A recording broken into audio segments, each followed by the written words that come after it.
누가복음 제가 봉독하도록 하겠습니다. 누가복음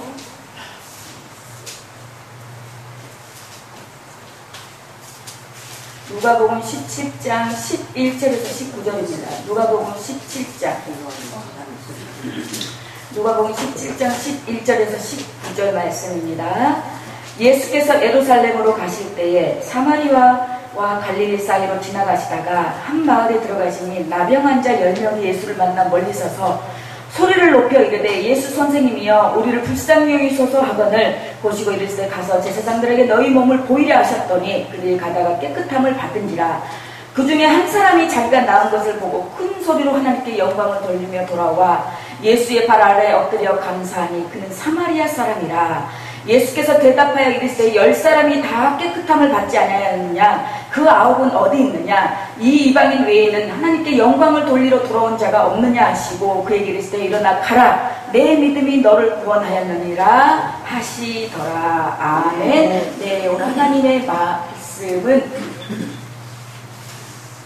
그는 사마리아 사람이라 라는 제목으로 함께 은혜 나누고자 합니다. 오늘 여기에 보시면 맥주 감사주일입니다. 이 맥주 감사주일은 7월 셋째 주일에 이렇게 절기로 정해져서 어느 교회마다 맥주 감사주일을 지키고 있어요. 맥주절은 유대의 3대 절기인 유월절, 77절, 초막절의 하나인 77절입니다. 맥주절은 77절이라 부르는 이유는 유월절이 끝난 후 7주가 끝난 다음에 50일째 되는 날 이렇게 절기로 지내지고 있어서 이 맥주 감사주일이라고 하는데요. 오늘 이 신약의 오순절이라는 명칭도 가지고 있습니다. 이 오순절이라는 명칭을 가지고 있는데 예수의 공로를 힘입어 제사함을 받은 심령의 진리의 성령님이 임하셨습니다. 그래서 오순절은 제사함 받은 자유와 성령의 감동이 충만한 날로서 하나님의 은혜에 감사하지 않을 수 없겠죠. 오늘 이렇게 우리가 2018년도도 벌써 반년이 넘어갔어요. 6개월 동안. 예, 6개월 동안 돌아보건데 우리가 하나님의 은혜가 아니면 어떻게 정말 많은 일이 있었잖아요. 근데 그 많은 일 속에서 가만히 곰곰이 생각해보면 하나님의 은혜와 하나님의 도우심과 하나님의 보호하심과 이끄심이 아니었다면 정말 그 많은 일 중에 그런 일들이 어떻게 해결되고 어떻게 나아갈 수 있었을까 참 생각하면 어찌 보면 안담해요. 아찔해요. 하나님이 하셨구나. 그 남은 6개월도 하나님의 은혜와 보호하심 속에서 우리 성도님들 한 분 한 분이 정말 하나님의 날개 아래 거하여서 하나님 원수 쪽에서 정말 하나님의 은혜를 받고 하나님의 은혜를 머금고 승리하는 저와 여러분이 되는 오늘 귀한 복된 날이 되시기를 예수님의 이름으로 축원합니다. 네, 오늘 우리가 읽은 본문을 보면 10명의 문둥병자들이 나옵니다. 지금의 이 문둥병자들은 가족과 함께 살 수 없고 분리되어야 살아야 합니다. 문둥병이 무슨 병인지 알죠? 네, 지금 오늘날로 말하면 한센병이라고 하죠. 그래서 예수님 당시에도 문둥병자라고 판정이 되면은 곧장 가족을 떠나 문둥병자들을 많이 사는 곳으로 가야 합니다. 지금 저기 수록도 마을 있죠? 거기에 이 한센병자들이 거기에 살고 있잖아요.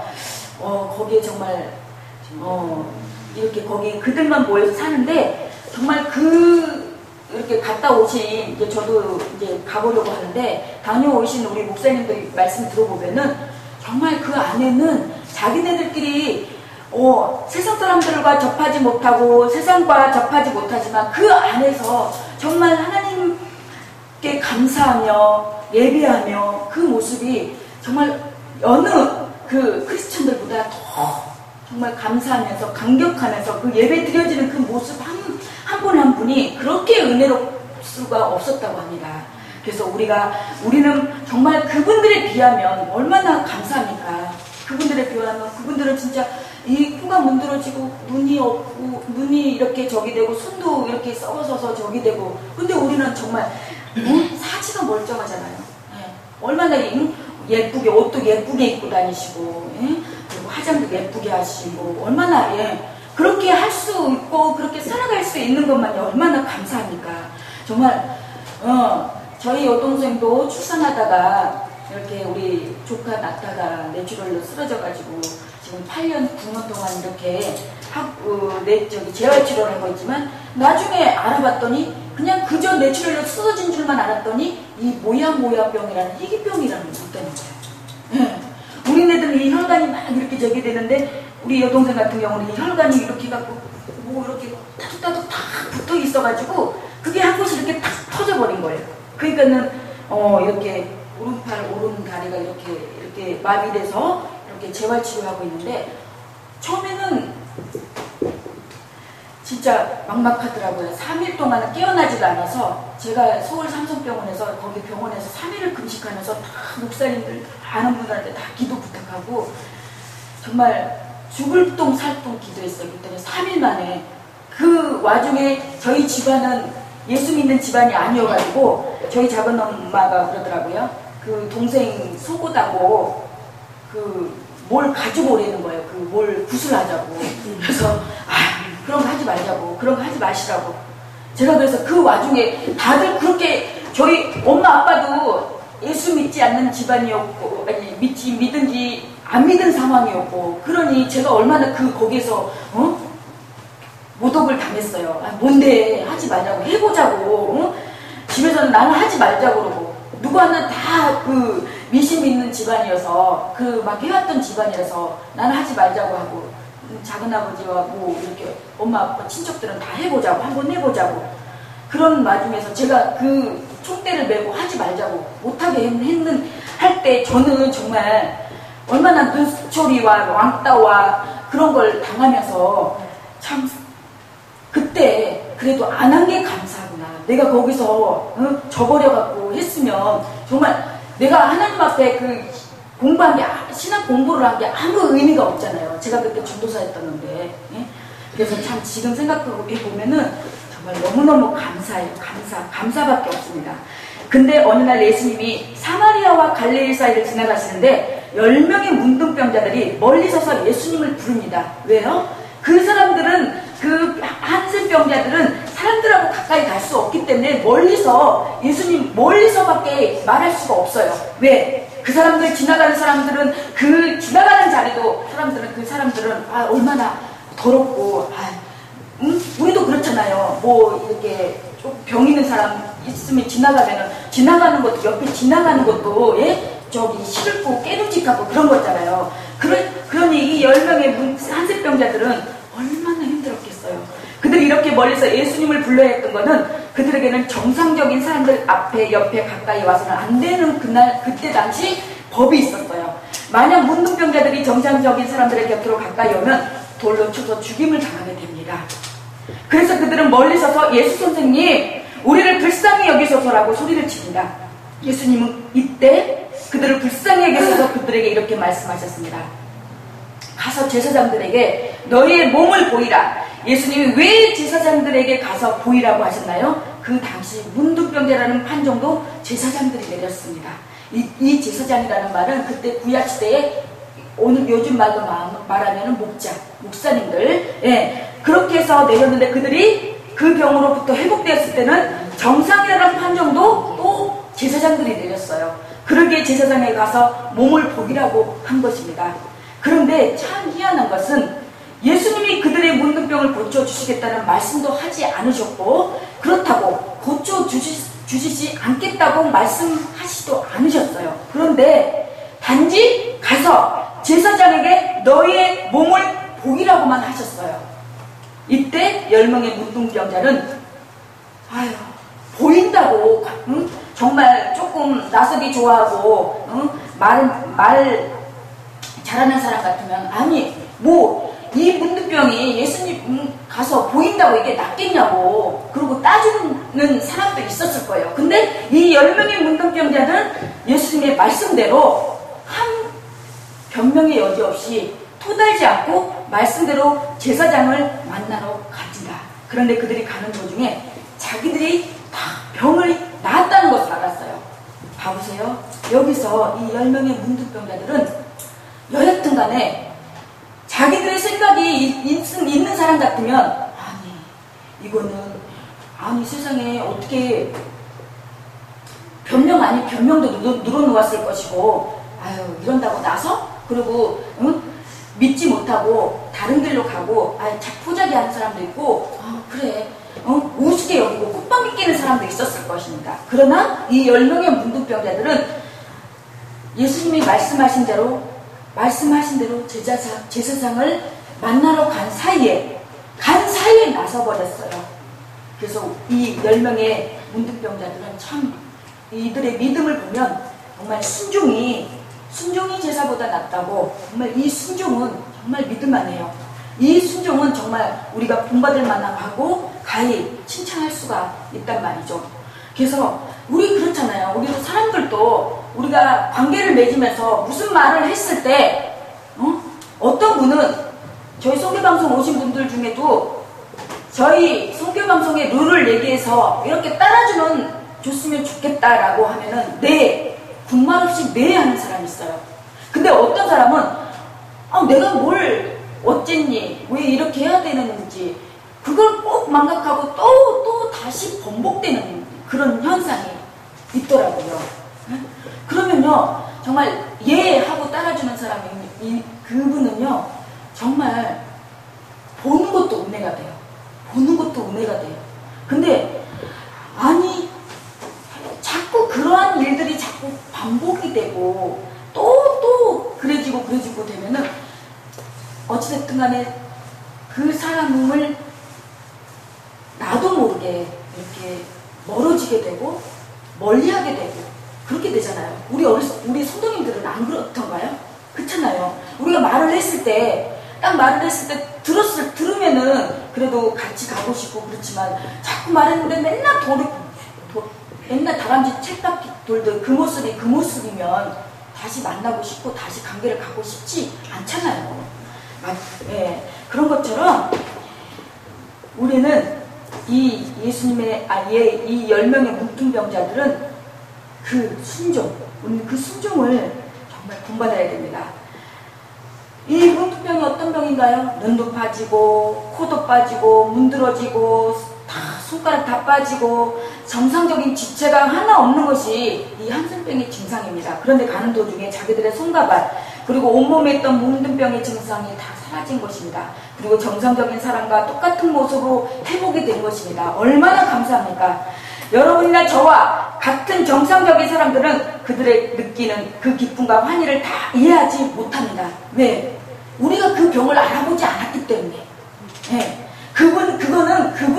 그들만의 느껴지는 그 환희예요. 그러나 어느 정도 그래 얼마나 좋을까 그렇게 얘기는 되겠죠. 그들은 너무 좋아서 길에서 손을 잡고 펄쩍펄쩍 뛰면서 또 춤도 추는 사람도 있었을 것이고 눈물을 흘린 사람도 있었을 것이고 이제 집으로 돌아가 가족과 같이 살 수 있다는 기쁨에 가득 찼었습니다. 빨리 돌아가서 자신들이 하던 사업을 또 다시 재개해야겠다는 생각으로 가득 찼었을 것이고 이제 사람 같은 대우를 받으며 살 수 있다라는 생각에 흥분됐을 것이고 그래서 10명 중에 9명은 곧장 제사장에게로 달려갑니다. 그래야 그들이 정상이라는 판정을 받고 자신들이 원하는 일들을 할 수 있기 때문입니다.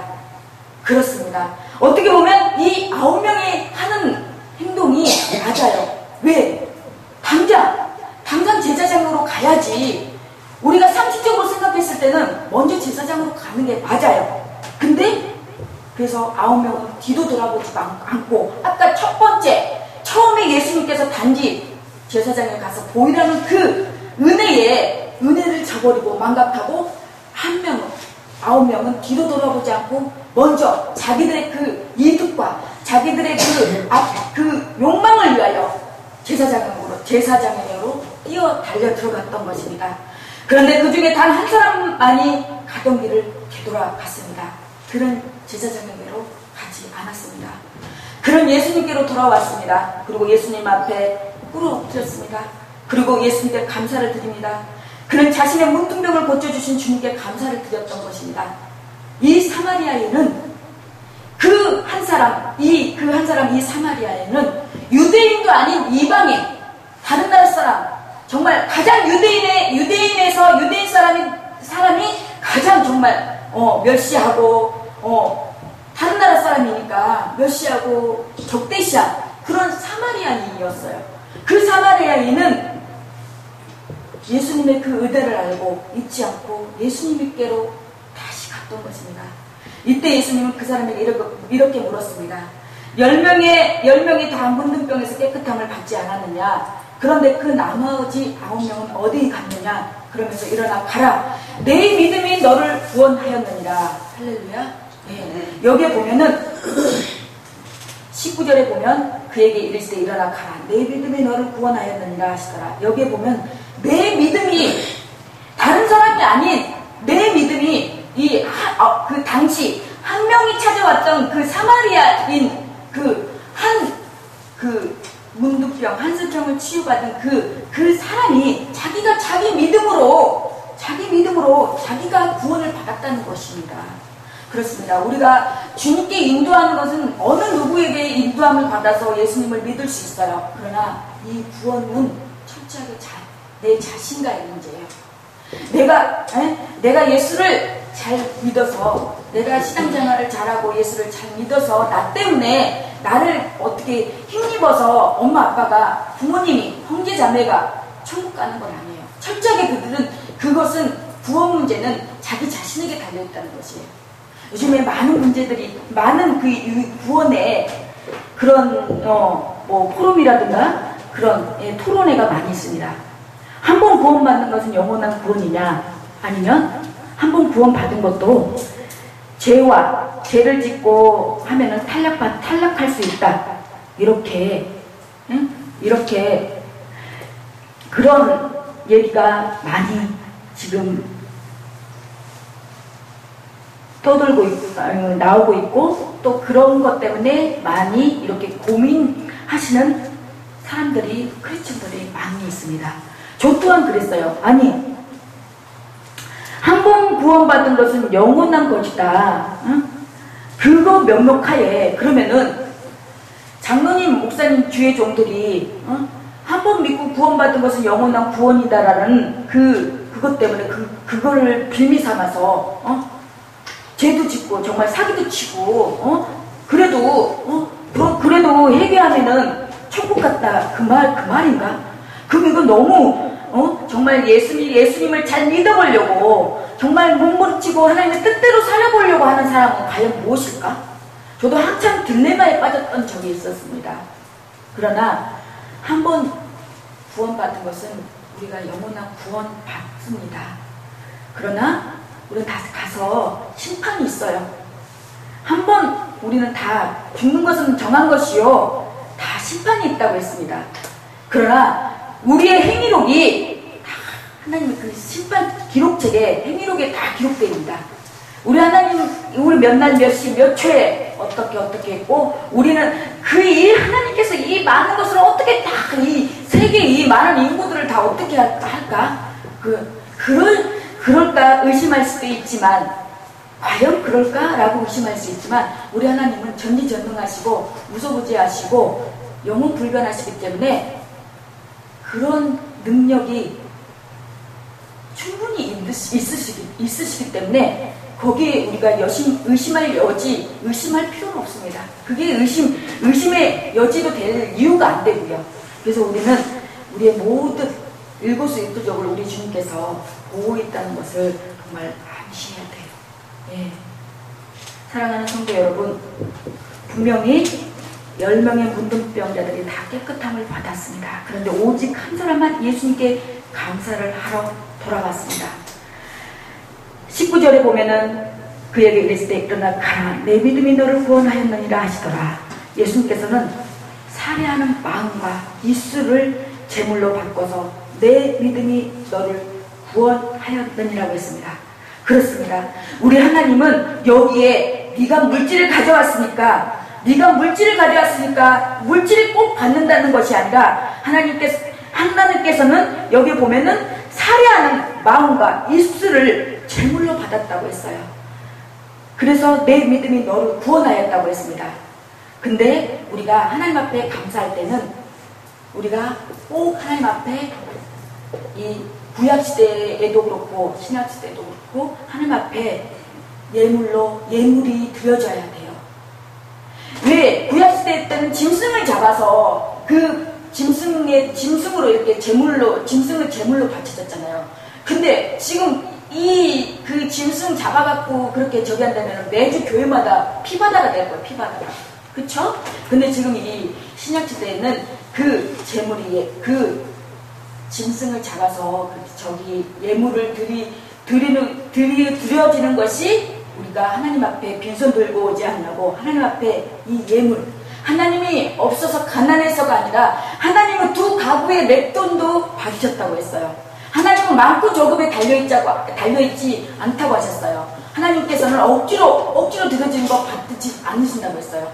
억지로 인색함으로 즐겨내는 자를 받으신다고 했어요. 예, 그래서 우리는 이 9명의 한센병자들을 보면서 하나님의 은혜와 사랑을 받는 자는 많을지라도 그것에 감사하며 사는 사람들은 지극히 적다는 것을 알 수 있습니다. 감사하는 사람보다 감사를 모르는 사람들이 훨씬 더 많다는 것을 깨달을 수 있습니다. 마태복음 9장 22절에도 12년 동안 혈루증 앓은 여인이 있습니다. 예수께서 돌이켜 그를 보시며 이르되 딸아 안심하라 내 믿음이 너를 구원하였다 하시니 여자가 그 즉시 구원을 받으리라고 했습니다. 내 믿음이 그 여인 보고 너 믿음이 너 믿음으로 너가 구원을 받았다. 그렇게 말씀하고 계십니다. 성도 여러분, 물에 빠져 죽게 된 사람을 머리칼을 잡고 끄집어내어 살려주었더니 머리칼을 잡고 끌어내어 아파서 혼이 났다고 하고 두고두고 원망하다라는 말이 있습니다. 네. 그래서 은혜는 물에 새기고 원수는 돌에 새긴다라는 말이 있습니다. 사람들은 은혜를 빨리 잊어버립니다. 그러기에 감사하지 못하며 살게 됩니다.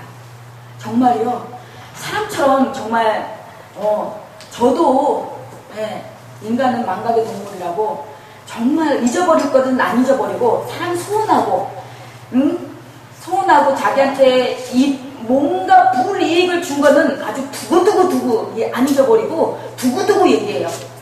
두고두고 얘기하고 자기한테 정말 은혜를 베풀어주고 마음 써주고 한 거는 또 금방 잊어버리고 그게 사람이더라고요. 저도 마찬가지고 어쩔 수 없습니다.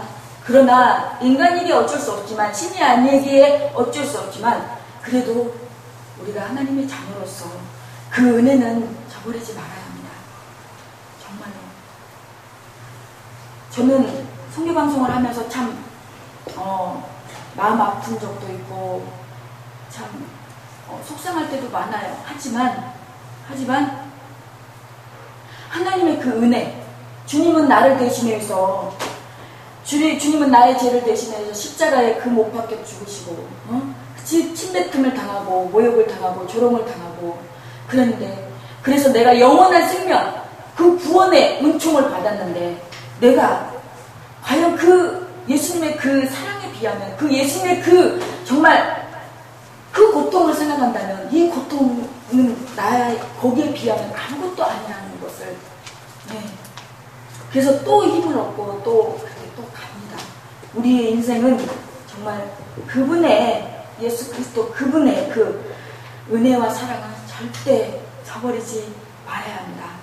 사랑하는 성도 여러분, 여러분은 어떤 사람인가요? 여러분의 삶 속에서 하나님이 이루어지신 위대한 일들에 대해서 얼마나 감사하고 살고 있나요?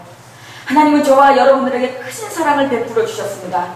영원히 죽어야 할 죄인들이지만 독생자 예수 그리스도를 이 땅에 보내주셔서 우리를 죄악의 구렁텅이에서 구해주셨습니다. 그리고 영원한 하늘나라에서 살 수 있도록 하나님의 자녀로 삼아주셨습니다. 그뿐인가요? 하루하루의 삶 속에서 하나님의 자비로운 손길로 우리를 인도해 주십니다. 그렇기에 이렇게 승리하며 사는 것입니다.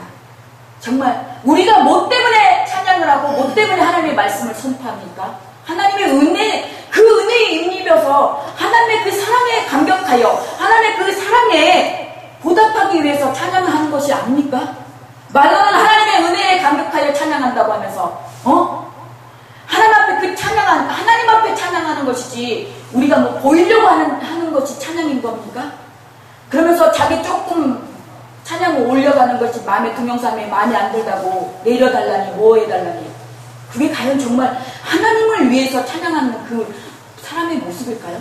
난 참 아이러니합니다. 아니, 안타까워요. 정말 내가 하나님의 은혜로 하나님의 그 사랑에 힘입어서 내가 찬양을 했다라면 저는 그래요. 누가 주위에서 뭐라고 한들 나는 이거 하나님 앞에 올린 거니까 나는 이게 잘못 올라왔던 음정박자가 틀렸던 간에 내가 그 순간에 하나님 앞에 올려드린 거고 내가 하나님 앞에 은혜를 힘입어서 한 거라면 나는 그거 찬양 잘하고 못하고를 떠나서 저는 그거 하나님이 받으실 줄로 믿어요. 네? 근데 정말 마음이 내리는 거 순식간에 내리는 거 쉬워요. 그럼 몇 번 2분도 3분도 안 돼요. 근데 그 찬양을 하기 위해서 정말 준비하면서 기도로 준비하지 않았다면 어떻게 그렇게 쉽게 내리라고 할 수가 있고 어떻게 그렇게 삭제하라는 소리가 나올 수가 있어요? 그건 아닌 것 같아요. 내가 정말로 그거 기도로 하나님 앞에 올리고자 하는 마음이 있어서 와서 찬양을 했을 것이고 또 방송이기 때문에 알고 왔었기 때문에 행보고 한 건데 주위에서 뭐 어쩌다 저 말들 많이 있더라고요. 주위에서 저에 대해서 많이들 말들을 있지만요 저 그거 아랑곳하지 않아요. 저는 그래요. 저에 대해서 누가 얘기하잖아요. 실컷 떠들어 저에 대해서 실컷 얘기하라고 그래요. 실컷 충고고 실컷 자기네들끼리 왜 또 남의 흉보면 또 왜 이렇게 또 재밌어. 아유 뭐 꿀맛이지. 실컷 하라고 그래요. 실컷. 그래봤자 자기네들만 죄 짓는 거죠. 하라고 그래요. 하다가 지치면 안 하겠죠. 그렇게 생각해요. 그래서 나는 정말 이 하나님께서 왜 복음도 복음이지만 하나님께서 왜 이 방송사역을 하게 하셨는지 이제는 이러한 문제 속에서 가정 속에서 하나님의 은혜를 더 깨닫게 하고 하나님의 은혜를 더 알게 하고 너는 오로지 나만 의지하고 가라 라는 하나님의 그 응답이 그게 저에게 살아갈 수 있는 또 갈 수 있는 나아갈 수 있는 힘이고 또 그렇게 나아가야 되겠다는 그 마음밖에 지금은 없습니다.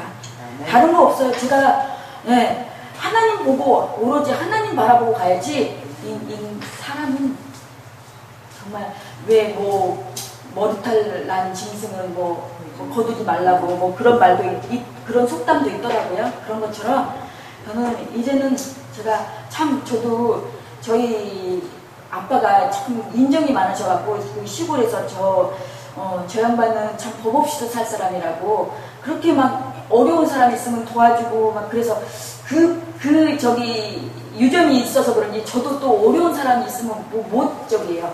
그래서 정말 참 그 마음으로 정말 그렇게 했는데 내 맘 같지가 않더라고요. 다 사람들이 다 진짜 내 맘 같지가 않더라고요. 그래서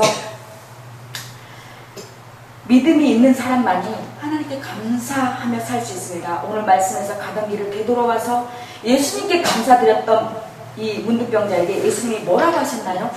내 믿음이 너를 구원하였느니라. 할렐루야. 믿음이 있어야 합니다. 믿음이 있어야 하나님이 베풀어 주신 모든 선한 일을 볼 수 있는 눈이 떠집니다. 그리고 그 감사하는 마음으로 행동으로 표현하게 살게 됩니다. 사랑하는 성도 여러분, 물론 문둥병에서 회복되었기에 가족에게로 돌아가는 것도 아주 중요한 일입니다. 왜? 가정도 작은 교회입니다. 가정교회. 지금 요즘에 가정교회라는 그런 많은 그런 타이틀도 많이 생겼잖아요. 그런 것처럼 가정으로 돌아가는 것도 중요해요. 근데 먼저 우선순위가 하나님 앞에 주님 앞에 먼저 감사를 드리고 그 다음에 가족으로 가족에게 돌아가도 충분했다는 말이죠. 그러나 그들은 문둥병 때문에 세상에서 버림받고 가족에게 버림받았던 자들입니다. 그리고 그들은 사람 대우도 받지 못했습니다. 그러기에 세상을 살아갈 소망도 다 끊어진 상태였습니다. 그런 처지에 놓여 있었던 그들에게 예수님 그들의 인생의 모든 문제를 다 해결해 주셨습니다. 그렇게 해결해 주신 분이 누구신가요? 바로 예수 그리스도이십니다. 그런데 인생의 문제를 다 해결해 주신 예수님을 잊어버렸습니다. 그리고 오직 자신들이 원하는 것에만 초점 맞추며 살려고 했습니다. 그럴 때 9명의 문둥병자들은 예수님께 감사하지 못한 사람이 된 것입니다. 사랑하는 성도 여러분, 하나님께 감사할 줄 모르는 사람은 하나님이 아무리 많은 문제를 해결해 주셔도 감사하지 못합니다. 우리가 하나님께 얼마나 기도를 많이 하나요? 하나님이 이 문제를 해결해 주시면 이 병만 낫게 되면 또 이 사업장만 정말 해결이 되면, 이 부도만 맞게 해주시면 제가 어떻게 하겠습니다. 그런 크리스천들 참 많아요. 저도 왕년에 그랬습니다. 네. 근데 저도 그러다가 어느 순간에 또 문득 무슨 일을 통해서 생각나게 하더라고. 아, 내가 이렇게 했는데 내가 뭐 하면은 그게 바로 소원이라는 거죠.